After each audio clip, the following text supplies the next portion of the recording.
어느 날 예수님에게 한밤중에 한 부자 청년이 찾아와서 내가 어떻게 해야 영생을 얻을 수 있겠습니까? 하고 물었습니다. 이 청년은 바리새인이었습니다. 당시 유대 사회는 나름의 신분의 차별이 있었어요. 그래서 유대 사회에서도 가장 상위 계급에 속하는 계층이 바리새파였습니다. 그리고 사회적으로나 종교적으로나 유대 사회에서 가장 존경받고 또 지도층에 속하는 사람이기도 했죠. 게다가 큰 부자라고 했습니다. 젊은 나이에 이렇게 큰 부자라는 말을 들을 정도면은 이 사람이 자기가 벌어서 그렇게 부자가 된 것은 아닐 거예요. 부모에게 물려받은 자산이 상당했던 것 같습니다. 그러니까 우리가 흔히 말하는 금수저 물고 태어난 겁니다. 젊은 나이에 부자가 되었습니다.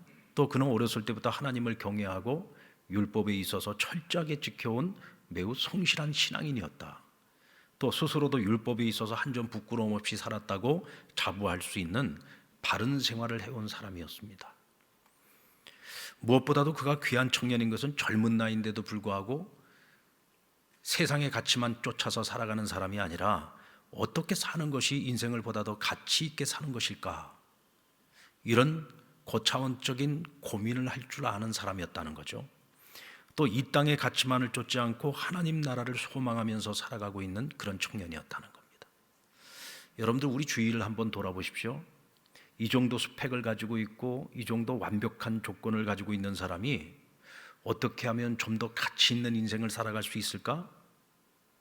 또 하나님 나라에 소망을 두고 이 땅의 것에만 소망을 두는 것이 아니라 하나님 나라에 소망을 두고 살아가는 사람, 요즘 우리 그리스도인들 가운데서도 실제로 우리가 이 세상을 살아갈 때 이런 가치를 쫓아서 살아가는 그리스도인이 사실 그렇게 많지 않을 겁니다. 그런데 오늘 이 청년은 젊은 나이에도 불구하고 부자였고 신분적으로도 사회적으로도 존경받는 위치에 있었고 나름대로 성공의 길을 걷고 있었어요. 종교적으로도 한 점 부끄러움이 없다고 생각할 만큼 거의 완벽에 가까운 종교 생활도 하고 있는 사람이었단 말이죠. 그런데 그는 보다 더 높은 가치를 추구하고 있었고 또 하나님 나라의 소망을 가지고 있는 사람이었다는 겁니다. 청년들 가운데 과연 이런 사람들을 찾는 것이 쉬운 일일까요? 요즘 우리 그리스도인들, 우리 청년들 가운데에서 오늘 이 부자 청년과 같이 이런 가치를 가지고 있는 청년을 찾아보기가 쉬울까요? 아마 굉장히 어려운 일일 겁니다. 마치 바닷가의 모래알 가운데에서 바늘을 찾기가 힘들 만큼 그 정도로 어려운 일이라고 저는 생각합니다.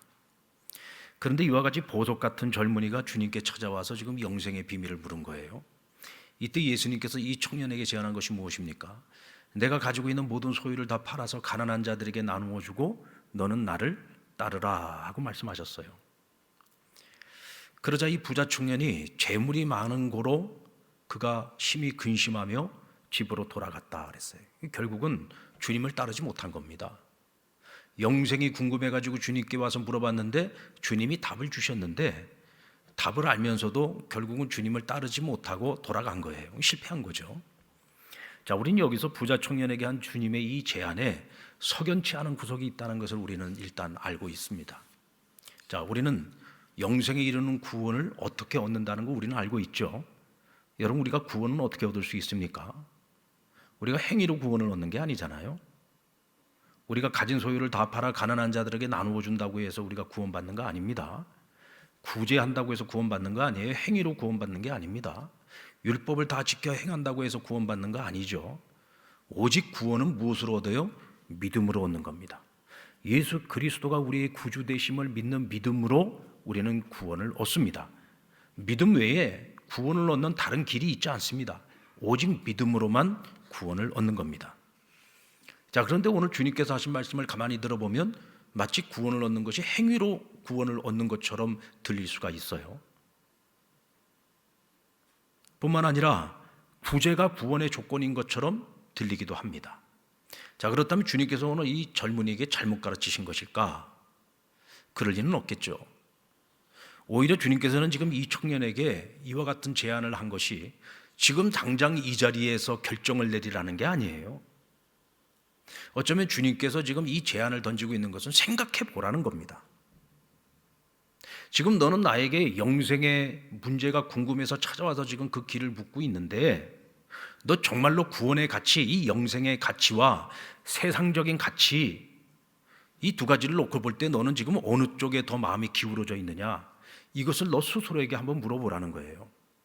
결국 주님께서 내 소유를 팔아 가난한 자들 나누어 주고 너는 나를 따르라 할 때, 주님을 따르는 길이 영생의 길입니다. 자기가 가지고 있는 것을 팔아 가난한 자들에게 나누어 주는 것, 이것은 율법적인 행위지만 또 다른 측면에서 보면 이건 세상적 가치라고 할 수가 있죠. 자, 이 두 가지를 놓고서 너는 지금 어느 쪽에 더 마음이 기울어져 있느냐, 그것을 묻고 있는 거예요. 그리고 또 한 가지는 과연 율법을 행함으로써 얻는 구원이 가능할까를 한번 생각해 보라는 것입니다. 만약에 율법을 다 행함으로써 구원을 얻을 수 있다라고 한다면은 너가 지금 가지고 있는 소유를 다 팔아 가난한 자에게 나누어 줘야 된다는 이 결단을 내리지 못하면 너는 구원 못 받는다는 얘기잖아요. 그러니까 오늘 주님께서는 그에게 지금 당장에 이렇게 하라는 결단을 촉구하기보다도 생각해 보라는 거죠. 생각해 보라는 겁니다. 너가 이것을 생각해 보고 뭔가 분명한 깨달음이 있을 때에 너가 어떤 결정을 내려야 될지, 그것이 내일이 될 수도 있고 모레가 될 수도 있고 아니면 한 달 아니면 몇 년이 지난 후라도 상관이 없어요. 분명한 것은 어떻게 해야 내가 구원을 얻을 수 있는지, 그것을 분명히 알아야 된다는 거죠. 이것은 행위와 상관이 없어요. 율법과 상관이 없어요. 결국은 우리의 구세주가 되시는 예수 그리스도를 구주로 믿는 믿음 안에서만 구원을 얻을 수 있는 거예요. 결국 율법의 한계를 온전히 깨달을 수 있을 때 오직 믿음으로만 구원을 얻을 수 있다고 하는 이 절대 가치를 깨달을 수 있는 겁니다. 저는 분명히 제 마음에 확신하는 것은 뭐냐면, 주님께서 그에게 이와 같은 질문을 던졌을 때, 또 생각해보라고 던졌을 때, 분명히 이 부자 청년은 곱씹고 생각을 하면서 또 내가 주님 앞에서 보여줬던 많은 재물 때문에 고민하면서 돌아서야 했던 자기 자신의 모습을 돌아보면서, 분명 부자 청년은 언젠가 주님께서 십자가를 지시고 사흘 만에 부활하시고 난 그 이후에 분명 그는 깨달았을 거라고 생각을 합니다. 그래, 율법으로는 안 돼, 행위로는 안 돼. 내가 어떤 것을 포기한다고 할지라도 그 포기하는 것 때문에 내가 구원을 얻는 것은 아니야. 우리의 죄를 대속하실 예수 그리스도, 하나님이 보내신 메시아, 그가 우리의 죄를 짊어지고 희생양이 되셔서, 그가 우리의 모든 죄를 짊어지고 십자가의 대속의 죽음을 당하고 장사된 지 사흘 만에 부활하심으로써 우리에게 영생의 길을 열어놓았다는 사실을 알게 되었을 때, 그것을 깨닫게 되었을 때, 주님이 내게 그때 왜 그런 질문을 던졌는지를 정확하게 알게 되었을 거라고 생각을 해요. 그래서 그는 나중에는 주님이 하라고 명령하시지 않아도 그는 주님을 따르기 위해서 자신의 모든 것을 내려놓고, 세상적 가치를 내려놓고 주님을 따랐을 거라고 저는 확신합니다. 여리고성의 세리장 삭개오도 주님과의 짧은 만남이었지만, 주님을 만난 후에 그가 어떤 결단을 내렸어요? 가진 소유 다 팔아 가난한 자들 나누어 주고 주님 따랐습니다. 그런데 주님께서는 그에게 이런 제안을 하신 적이 없어요. 단지 주님을 만났을 뿐인데 대체 어떤 깨달음을 얻었길래 그는 모든 걸 다 포기했어요. 세상적 가치를 다 포기했어요. 그가 일평생 정말 소중하게 여기면서 평생을 쌓아왔던 모든 것들을 다 포기하고 주님을 따른 겁니다. 왜 그렇습니까? 내가 지금까지 쌓아왔던 어떤 가치보다도 주님이 최고의 가치라고 하는 것을 깨달았어요. 주님이 참 진리라는 사실을 깨달았어요. 주님이 진정한 구원의 길이라는 것을 깨달았던 겁니다. 그러니까 주님 이외에는 다른 모든 것들이 다 시시한 거예요. 그러니까 그 모든 것들을 내려놓고 주님을 따를 수 있었던 거죠. 만약 부자 청년이 주님 말씀대로 그 자리에서 즉시 모든 것을 다 버리고 주님을 따랐다고 한번 생각해 보십시다. 그렇다면 이 청년이 이렇게 생각했을 거예요. 내가 주님을 따르기 위해서 모든 걸 다 포기했으니까 그것 때문에 내가 구원을 얻는 것이구나 라고 생각을 했을 겁니다.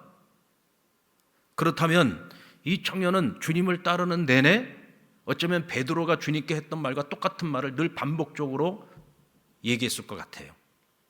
주님, 제가 주님을 따르기 위해서 다른 사람들 같으면 평생을 고생해서 모아도 모을 수 없는 그 많은 재물을 다 포기했습니다.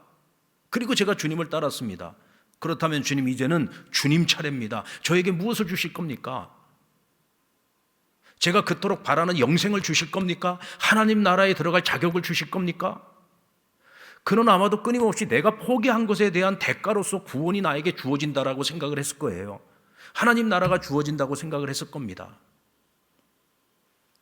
그렇다고 한다면 그 사람은 주님을 따른다고 할지라도 지금 구원의 길과는 전혀 상관없는 길을 따르고 있는 것이죠.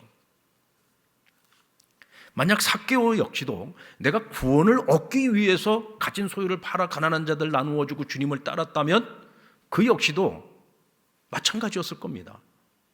행위로 율법으로 말미암아서 내가 구원을 얻는다고 생각했으니까 헛짓하고 만 거죠. 삭개오가 왜 모든 것을 포기했습니까? 왜 세상적 가치를 내려놨습니까? 그것은 주님의 가치가 최고의 가치인 것을 알았기 때문에, 내가 주님 만나고 구원을 경험했어요. 구원을 경험하고 나니까 그 은혜와 감격 때문에 다른 모든 가치를 내려놓을 수 있었던 거죠. 이것이 여러분 기독교 신앙입니다. 이것이 우리가 구원을 얻는 길이에요. 행위로는 구원을 얻지 못합니다. 율법으로는 구원을 얻지 못합니다. 우리가 어떤 선한 행위를 통해서 구원을 얻는다? 절대로 그렇게 그 구원은 얻을 수 있는 게 아니에요. 왜냐하면 그것은 완전한 것이 아니기 때문에 그렇습니다. 그래서 오늘 바울은 우리에게 구원은 오직 믿음으로만 얻을 수 있다고 말씀하십니다. 우리 16절 말씀을 같이 한번 읽어볼까요? 시작. 사람이 의롭게 되는 것은 율법의 행위로 말미암음이 아니요 오직 예수 그리스도를 믿음으로 말미암는 줄 알므로 우리도 그리스도 예수를 믿나니 이는 우리가 율법의 행위로서가 아니고 그리스도를 믿음으로써 의롭다 함을 얻으려 함이라. 율법의 행위로서는 의롭다 함을 얻을 육체가 없느니라. 율법은 행위 구원이잖아요. 그런데 행위로, 선한 행위를 통해서 구원을 얻을 수 있는 사람은 이 세상에 아무도 없습니다. 성경은 분명히 말씀하죠. 모든 사람이 죄인이다. 자기의 의를 가지고서 구원받을 수 있는 자는 단 한 명도 없다고 말씀하셨어요. 그래서 하나님께서 내리신 결단이 뭐였습니까? 하나밖에 없는 독생자 예수님을 이 땅에 인간의 몸으로 보내셨잖아요. 그래서 저와 여러분의 그 모든 죄를 다 짊어지고 우리를 죄와 사망의 늪에서 건져내기 위해 친히 생명줄이 되어 주신 거예요. 하나님께서 보내신 생명줄 예수 그리스도, 죄의 늪에 빠져서, 사망의 늪에 빠져서, 멸망의 늪에 빠져 있는 우리를 구원하기 위하여 예수님이 친히 생명줄이 되어 주신 겁니다. 그러면 늪에 빠진 사람이 살아나올 수 있는 길은 한 가지밖에 없죠. 무엇입니까? 하나님께서 던져주신 그 생명줄을, 이게 생명줄이라는 사실을 내가 믿고 그것을 꽉 붙들고 끝까지 붙들고 있어야 되는 거예요. 결국은 그 생명줄을 붙잡아야 내가 늪에서 빠져나오고 구원받을 수 있고 영원히 살 수 있는 것입니다. 근데 내가 생명줄이 던져졌는데도 불구하고 그것을 내가 믿지 않아요. 자꾸 다른 방법, 다른 길을 찾아요. 늪에 빠진 내가 스스로 살아나와 보려고 몸부림을 치면 어떻게 됩니까? 결국은 더 빨리 빠져 죽습니다. 영원히 구원받지 못하는 거죠.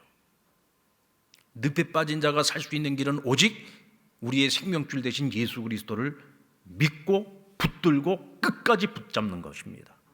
그 길 외에는 다른 길이 없어요. 근데 제가 세례문답 시간에 오늘 밤 만약에 내가 세상을 떠난다면 나는 아무래도 천국에 못 갈 것 같다 하시는 분 손 들어보세요 하면은 꼭 몇 사람은 손을 들어요. 5주 동안 세례 교육을 받았는데도 불구하고 구원의 길에 대해서 그렇게 학습을 받았는데도 불구하고 꼭 손 드시는 분이 있어요. 그러니까 그분들이 제가 왜 손을 드는지 제가 알아. 왜 드느냐? 구원의 길은 오직 믿음으로 얻는 것이다, 은혜로 받는 것이다 라고 하는 것을 모르는 게 아니에요. 우리가 이성으로는 배워가지고 학습이 되어져가지고 머리로는 알고 있어요. 그런데 내가 아무리 생각을 해도 어떻게 내가 믿는 것만 갖고 구원을 얻을 수가 있어? 내가 지은 죄가 얼마나 많은데. 그러니까 이거 구원만 갖고서는 믿는 것만 갖고는 내가 구원 얻지 못할 것 같아 라는 생각을 자꾸 하게 되는 거예요. 그러니까 배우는 그 자리에서는 그래, 오직 믿음으로 구원 얻는 거지, 심지어는 뻔뻔한 믿음으로 구원 얻는 거지, 그리고는 내 마음으로 동의가 돼요. 근데 가만히 생각해보면 생각을 해볼수록 이게 아리송한 거예요. 그러니까 오늘 밤 하고 물어보면 벌써 내 마음속에 아이고 내가 요즘 지은 죄가 많아가지고 이래갖고 내가 구원받겠나 이런 생각이 자꾸 드는 거죠. 왜 그럴까요? 사람들은 너무 오랫동안 율법적인 세상 속에서 살아왔어요. 구원은 반드시 그에 따르는 선한 행위가 뒤따라야 된다고 믿는 사고방식이 오랫동안 우리가 살아오면서 그건 너무나도 당연한 어떤 하나의 상식처럼 우리가 믿고 있었단 말이죠. 그래서 그 생각이 율법적인 사고로부터 벗어나기가 사실 쉽지 않아요. 여러분들, 우리가 어떤 사람이 어린 시절서부터 미국에 이민을 가가지고 미국에서 계속 자랐어요. 실질적으로는 한국 사람, 핏줄로는 한국 사람인데 미국 가서 너무 오래 살다 보니까 거의 미국 사람이 돼버린 거죠. 언어도 미국 사람이에요. 문화적으로도 또 생활 습성에 있어서도 먹는 것도 뭐 라이프 스타일도 전부 이 사람 완전한 미국 사람입니다. 그런데 이 사람이 어디서 된장찌개 끓이는 냄새를 맡았어요? 김치찌개 끓이는 냄새를 맡았어요? 그러면은요, 어느 순간 내가 어렸을 때 어머니가 끓여줬던 김치찌개를 먹었던 기억, 된장찌개를 먹었던 기억인데도 불구하고 그 된장찌개, 김치찌개를 그 냄새를 맡는 그 순간 갑자기 나도 모르게 향수가 확 떠오르고 갑자기 입에서 군침이 확 돌아. 그게 뭡니까? 비록 그것이 어린 시절의 기억이긴 하지만 그것이 사라진 게 아니에요. 내 안에 여전히 자리하고 있었던 거죠. 무의식 속에 자리하고 있었던 거예요. 우리가 예수 믿기 전에 율법적 사고를 가지고 율법적인 생활 방식을 가지고서 내가 이루는 모든 것들이 내가 열심히 수고했기 때문에 그 결과로 얻어진 것이라고 하는 것이 율법적 사고 아닙니까? 내가 착한 일, 선한 일을 많이 했기 때문에 구원을 얻는다? 이게 율법적 사고거든요. 그런데 그것은 진리가 아니에요. 우리는 예수를 믿고 그것이 진리가 아니라는 사실을 분명히 학습을 통해서 알게 됐습니다. 깨닫게 되었습니다. 그래서 내가 믿음의 고백을 했어요. 심지어는 세례도 받았어요. 그런데도 불구하고 세월이 지나가면서 자꾸 그 마음, 오직 믿음으로 구원을 얻는다라고 했던 그 마음이 자꾸 흔들리는 거야. 심지어는 평생을 신앙생활 하셨는데 연세가 드셔가지고 마지막 세상 떠나시기 전에 목사가 가서 기도를 해주러 갔어요. 그런데 이분이 묻습니다. 목사님, 제가요 지은 죄가 많은데 구원받을 수 있을까요? 천국 갈 수 있을까요? 평생을 신앙생활 했어요. 교회에서 권사의 직분을 가지고 열심히 교회를 섬기셨던 분입니다. 근데 마지막에 돌아가시기 전에 천국 갈 자신이 없는 거야. 이게 무슨 얘기냐면 오직 믿음으로 구원을 얻었다고 생각했고 나는 그리스도인이라고 생각을 하면서 살았는데 여전히 내가 실제로 내가 살아가는 내 삶은 율법적 신앙을 가지고 살아왔던 거죠. 율법적인 세상 속에서 살아온 거예요. 한마디로 말해서 잘못 믿었다는 얘기입니다. 여러분 21절 말씀을 같이 한번 읽어볼까요? 함께 읽습니다. 시작. 내가 하나님의 은혜를 패하지 아니하노니 만일 의롭게 되는 것이 율법으로 말미암으면 그리스도께서 헛되이 죽으셨느니라. 자, 마지막에 돌아가시면서 평생 신앙생활 했는데 목사님 저 천국 갈 수 있을까요? 평생을 신앙생활을 했다고 하나님 앞에서 살았다고 생각을 했는데 여전히 나는 율법에 매여서 살아왔던 거예요. 그런데 이와 같은 것을 성경은 뭐라고 얘기하냐면 이건 큰 죄라는 겁니다. 이건 큰 죄다. 왜요? 이건 다시 예수님을 십자가에 못 박는 거예요. 이건 다시 예수님을, 부활하신 예수님을 다시 무덤에 집어넣는 겁니다. 그리고 돌문을 닫아버리는 거예요. 우리가 스스로 얻을 수 없는 구원의 길을 여시기 위해서 예수님이 친히 십자가에서 우리의 죄를 이미 다 대속해 주셨는데 내가 믿는다고 생각하는데 그거 못 믿는 거예요. 지금까지 평생 못 믿고 산 겁니다. 세례를 받았다고 다 구원받는 거 아닙니다. 세례를 받았어도 주님이 날 위해서 대속제물이 되어주셨고 내 모든 죄를 다 사하여 주셨다는 이 사실을 내가 믿지 않으면 그것은 그냥 물세례를 받은 것이 성령 세례 받은 게 아니야. 내가 온전한 구원에 이른 것이 아닙니다.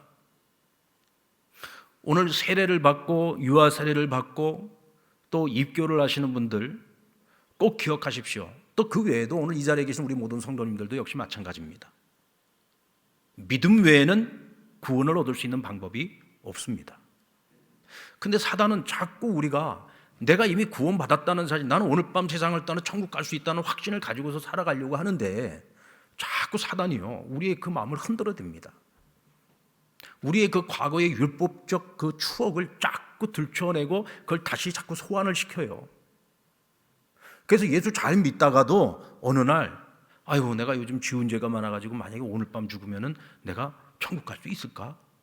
자꾸 이런 생각을 하게 만드는 거죠. 아유, 내가 지금 요즘 사는 꼴을 보면 나 같은 것이 무슨 구원을 받았어? 아유, 내가 받은 구원은 가짜야. 이런 생각을 하게 만드는 거예요. 그래서 여러분들, 우리가 전신갑주를 입을 때에 우리 머리에 쓰는 투구가 무슨 투구예요? 구원의 투구예요.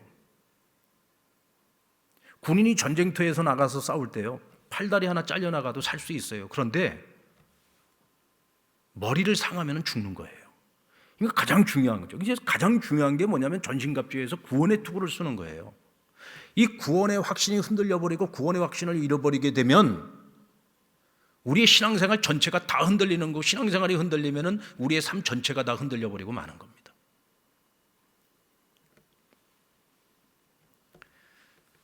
오늘 저와 여러분이 분명한 믿음과 확신을 가져야 될 것은 오직 믿음으로 구원을 얻는다는 사실입니다. 여러분들, 예수 그리스도가 우리의 구주 되심을 믿으십니까? 예수 그리스도께서 우리의 모든 죄의 문제를 다 끌어안고 십자가의 대속의 죽음을 당하신 것을 믿습니까? 장사된 지 사흘 만에 부활하신 것을 믿습니까? 우리가 구원 얻는 길은 그 예수께서 행하신 모든 일들이 나를 위한 일이라는 사실을 내가 믿을 때에 구원 얻는다는 사실을 믿으십니까? 오늘 밤 내가 세상을 떠나도 그 믿음으로 말미암아 천국 갈 수 있다는 사실을 믿으십니까? 내가 그 믿음 때문에 하나님과의 관계가 해결되고 이웃과의 관계가 해결이 되고 또 하나님 만드신 피조세계의 관계가 해결되는 것, 이것이 구원이에요. 오늘 저와 여러분 바로 그런 구원을 누려야 되는 겁니다. 그리고 예수를 주로 믿고 살아가는 그리스도인들은 주님을 따를 때에 주님을 단단히 붙잡고 따라가야 돼요. 우리 20절 말씀 같이 한번 읽어봅시다. 시작. 내가 그리스도와 함께 십자가에 못 박혔나니 그런즉 이제는 내가 사는 것이 아니요 내 안에 그리스도께서 사시는 것이라. 이제 내가 육체 가운데서 사는 것은 나를 사랑하사 나를 위하여 자기 자신을 버리신 하나님의 아들을 믿는 믿음 안에서 사는 것이라. 그리스도인으로 산다는 것은요, 나의 옛사람을 주님과 함께 십자가에 못 박고 그리스도 안에서 우리가 다시 태어나는 거예요. 그러니까 십자가는 예수님의 무덤이 아니라 곧 나의 무덤이기도 한 거예요. 주님과 내가 십자가에서 같이 죽은 거예요. 그래서 나는 십자가에서 이미 죽었어요. 옛사람은 죽은 거예요. 그리고 십자가에서 우리가 다시 태어난 거예요. 이것은 성경은 거듭났다고 말을 합니다. 우리가 십자가에서 다시 태어난 거예요. 그런데 다시 태어난 나의 생명은 어떤 생명이냐면 예수 그리스도께서 자신의 피값을 주고 우리를 사신 거예요. 그래서 내가 십자가에서 내가 함께 죽었어. 이제 내가 내 안에 사는 것은 그리스도예요. 그래서 내가 육체 가운데서 살아가는 내 삶은 나를 위하여 자기 자신을 희생하신 예수 그리스도를 믿는 믿음 안에서 살아간다. 그래서 나에 대한 소유권을 이제 우리는 더 이상 내가 주장할 수 없어요. 왜? 예수님께서 자기 피값 주고 우리를 이미 사신 거거든. 그러니까 우리의 주인은 누구냐? 예수님이 우리의 주인 되시는 거예요. 예수님께서 우리를 이끄시는 대로 우리는 주님께 바짝 붙어갖고 주님을 따라다녀야 되는 거예요. 왜? 주님이 우리의 주인 되시니까. 근데 우리 주님은 완전하신 분이잖아요. 전능하신 분이잖아요. 그러니까 주님 손만 꼭 붙들고 우리가 일평생 살아가면 우리는 믿음 생활도 잘 할 수 있고 우리가 이 세상을 살아가는 동안 하나님이 이끄시는 대로 완전하신 하나님의 계획을 따라서 우리는 승리하는 인생을 살아갈 수가 있는 거예요. 주님 손을 꼭 붙잡아야 돼요. 야구 선수들 중에 타자들이 가장 무서워하는 것이 한 가지 있어요. 그게 뭐냐면 손울림증이라는 겁니다. 야구 선수들이 이 야구 배트를 들고 날아오는 공을 칩니다. 그런데 이 야구 배트를요 꽉 쥐지 않으면은요, 이게 꽉 쥐지 않고 약간 느슨하게 쥐게 되면은 딱 하고 쳤을 때 이 배시 막 울리거든요. 근데 이걸 꽉 잡고 있지 않고 느슨하게 잡고 있으면 손이 확 떨리게 되는데, 이게 한번 손 울림증이 오고 나면은 손이 부러진 것도 아니에요. 손이 무슨 인대가 늘어난 것도 아니고 문제가 생긴 게 아닌데도 불구하고 이 손이 떨려가지고요 며칠 동안, 아니 길게는 한 달까지도 이 전혀 운동을 할 수가 없어요. 이 손 울림증이 야구 선수들이 제일 겁내하는 것입니다. 그래서 이 야구 선수들이 자기네들끼리 늘 하는 모토가 있는데, 그게 뭐냐면 꽉 잡든지 아니면은 손을 놔버리든지. 잡을 거면 꽉 잡아야 된다는 거예요. 아니면 놔버리든지. 여러분 신앙생활도 마찬가지예요. 우리가 날 구원해 주신 예수님을 내 인생의 주인으로 모시고 살아갈 때 우리가 주님 손을 붙잡으려면요 꽉 잡아야 돼요. 누가 와서 뜯어내려고 해도 못 뜯어가도록 내가 주님 손을 꽉 붙잡아야 돼요. 나를 주님과 그냥 함께 딱 묶어놔야 되는 거예요. 그래야 문제가 안 생겨요. 우리가 신앙생활하면서도 별로 기쁘지 않아, 별로 행복하지 않아. 왜 그럴까요? 주님 손 꽉 붙잡지 않고 대충 붙잡고 살아가니까 그런 거예요. 여러분, 베드로가 예수님께서 그 대제사장들 보낸 사람들에게 붙잡혀가지고 대제사장 집으로 끌려갈 때 베드로가 그래도 쫓아갔습니다. 그나마 그래도 의리가 있는 사람이죠. 주님 붙잡혀 가실 때에 베드로가 쫓아가는데 어떻게 쫓아갔다고 했습니까? 거리를 두고 쫓아갔다고 했어요.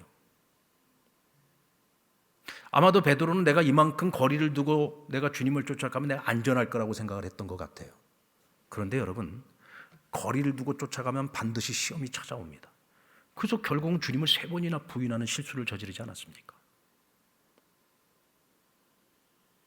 우리가 시험에 빠지지 않으려면, 믿음을 잃지 않고 살아가려면 주님께 거리를 두지 말고 딱 붙어서 살아야 되는 거예요.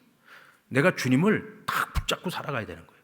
주님은 항상 나를 붙잡고 계세요. 근데 내가 맨날 주님 손을 놓고 내가 쓸데없이 엉뚱한 데 가서 헤매고 다니니까 문제가 되는 거예요.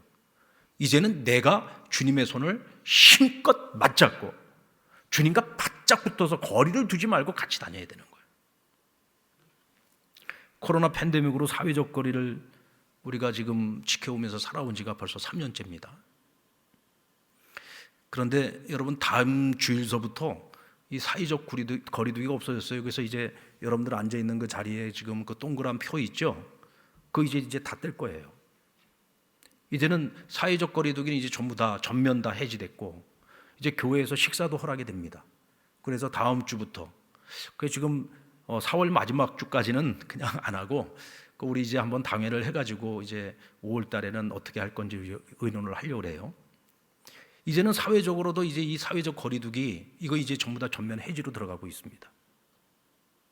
그런데 우리가 그럼에도 불구하고 내가 그래도 나의 안전은 내가 지켜야지.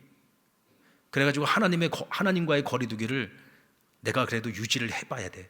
내가 교회와의 거리두기를 내가 유지해야지. 내가 성도들과의 이 거리두기를 유지해야지. 그러면 내가 안전할 것 같지요? 한번 백날 해보세요. 그런다고 우리가 안전한 게 아닙니다.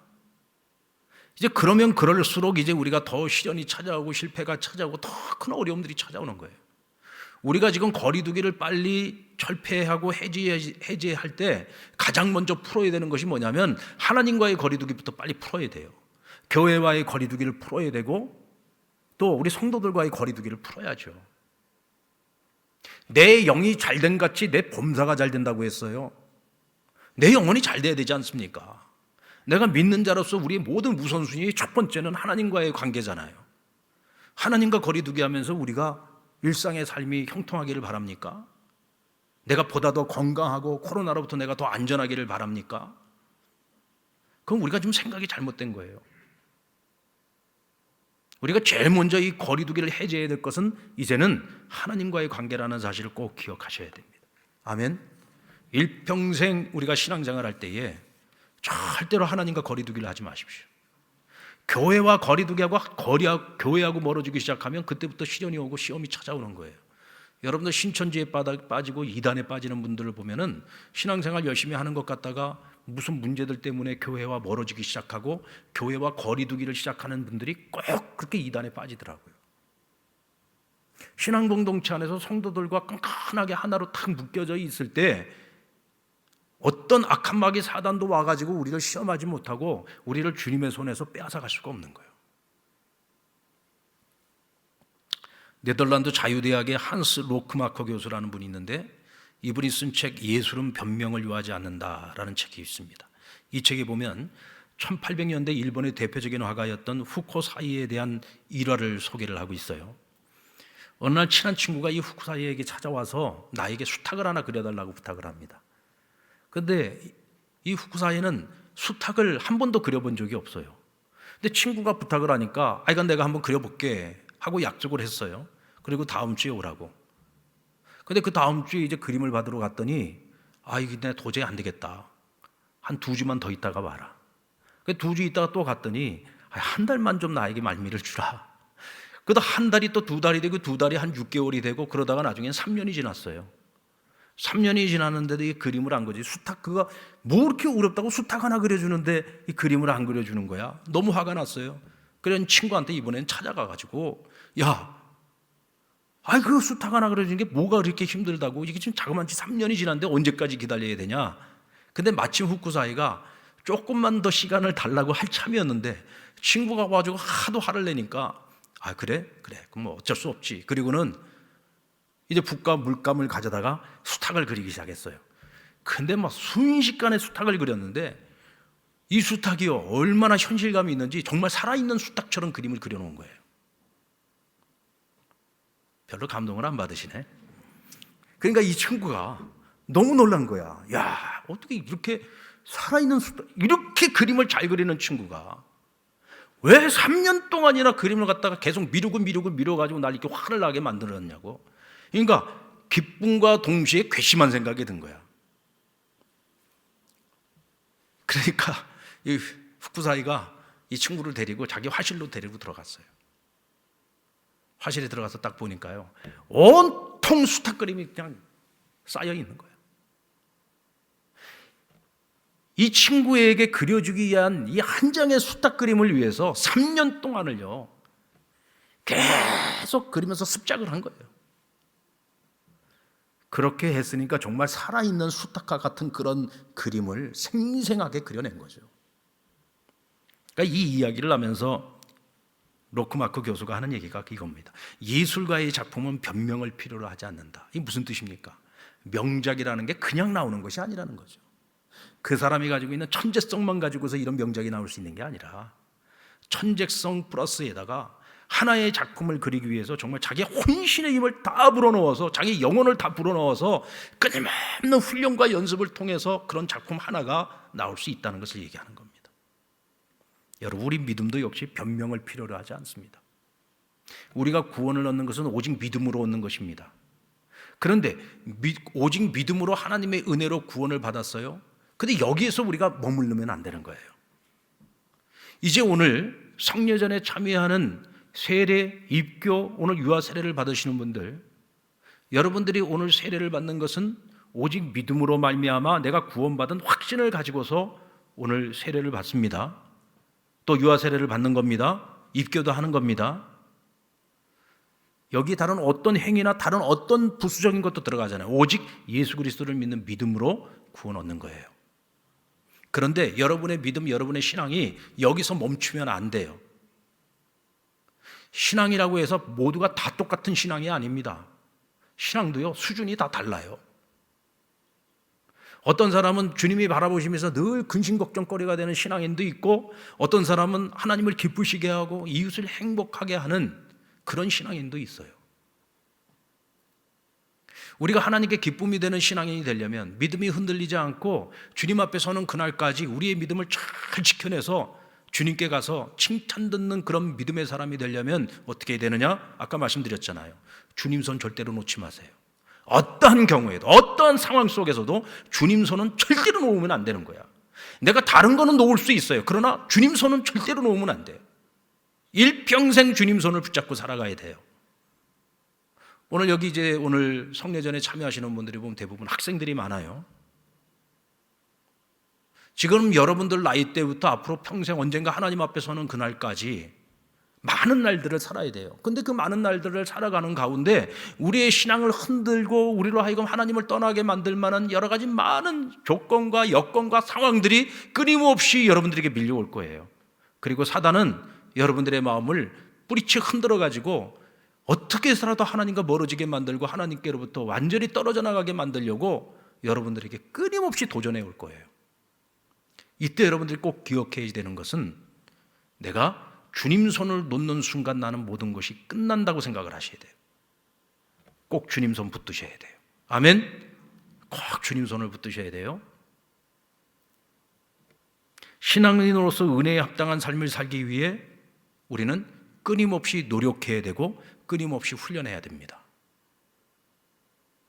아까 말씀드렸던 후쿠사이가 한 편의 그림을 그리기 위해서 끊임없이 3년이라는 시간 동안을 끊임없이 습작을 하면서 훈련을 했던 것처럼 여러분 그림 하나도 그렇게 그리는데 우리가 일평생 하나님 앞에서 하나님께서 귀히 쓰시는 아름다운 믿음의 사람으로 쓰임받는 삶을 살아가야 되는데 우리가 그런 훈련 없이 그렇게 될 수 있겠어요? 열심히 예배 생활해야지 되고 열심히 기도 생활해야 되고 열심히 하나님 말씀을 통해서 하나님이 어떤 분이신지를 알아가야 되고 늘 하나님 말씀 앞에서 순종하는 삶을 훈련해야 되는 거예요. 끊임없는 훈련을 통해서 우리가 하나님이 기뻐 받으실 만한 하나님께 아름답게 쓰임 받을 수 있는 그런 건강한 신앙인, 또 행복한 신앙생활, 많은 사람들에게 선한 유익을 줄 수 있는 그런 멋진 그리스도인으로 살아갈 수 있는 것입니다. 오늘 성례전에 참여하는 이들뿐만 아니라 오늘 이 자리에 계신 우리 사랑하는 모든 성도님들 꼭 기억하십시오. 오직 믿음입니다. 구원은 오직 믿음입니다. 구원받은 나는 오직 주님 손만 꼭 붙잡고 살아야 됩니다. 끊임없는 훈련과 끊임없는 연습을 통해서 우리는 건강한 신앙인으로, 멋진 신앙인으로 세상에 영향을 주는 그런 그리스도인으로 꼭 살아가시기를 주의 이름으로 축원합니다.